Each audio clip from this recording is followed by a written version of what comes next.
This is your Daily 5 for Wednesday, July 8th, 2026.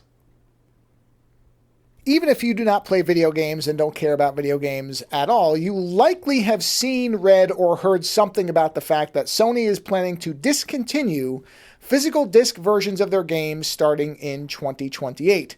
And this has garnered, as you might expect, quite a response from people who are fans of video games, and even more out of people who are fans of video game preservation, which I would count myself as one of those people.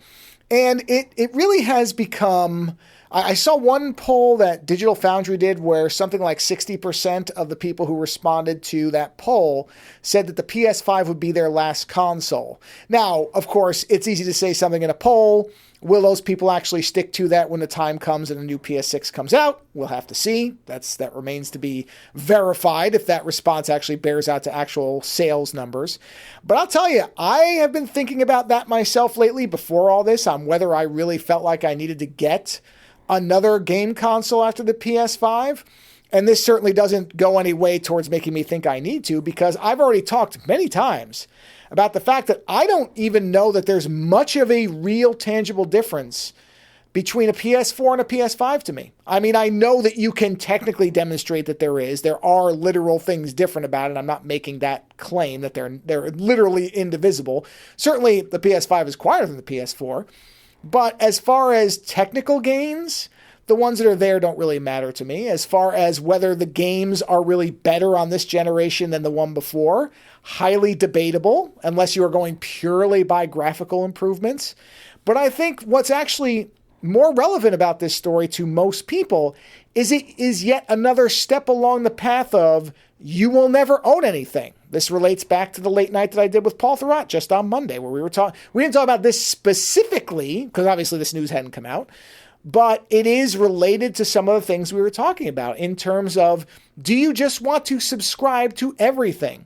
Are you okay never actually having any claim to something that you quote unquote purchase? Does the word purchase even mean anything when you're talking about a digital asset? Which is, let's not pretend, all these things will be now. They're just going to be assets. Now, I should also say, I'm going to be talking about this on the Friday show because there's no way I can fit all my thoughts on this into a 5-minute episode. So this is a bit of a plug for those who don't normally listen to the Friday show. Listen to the Friday show. I'll be talking about this right up front.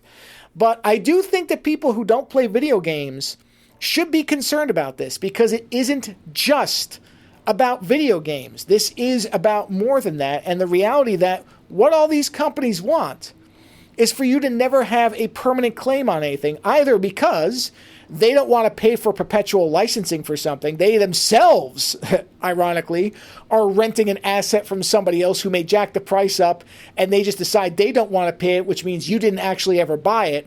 Think that thing through for a second. Or that you're going to be subscribing to literally everything. Because if you don't think that a all-game subscription service is not where this is heading, that's where it's heading.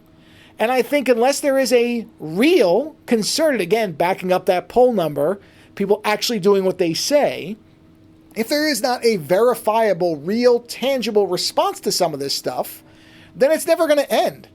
And we've seen it in other media industries, and it appears to be going ahead just fine, that people are paying the cost.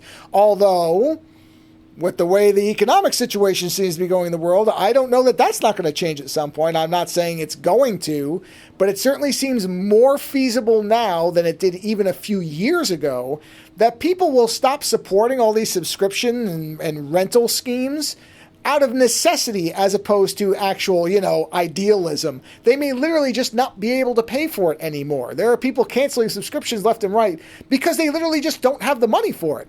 And so that might actually drive somewhat of a kind of rebound to this. So will this actually happen in 2028? I think there's a high likelihood it will, but I don't know that it's as set in stone as it may appear to be today. But a lot of that, if not all of that, is going to depend on how people pay attention to this, understand what it's actually a part of in terms of a larger march towards you not owning anything, and respond with their wallets and their voices. If that happens, this doesn't have to be this way. But as with many things, we'll have to wait and see. And if this upsets you, what's your plan to do about it? Let me know. Later.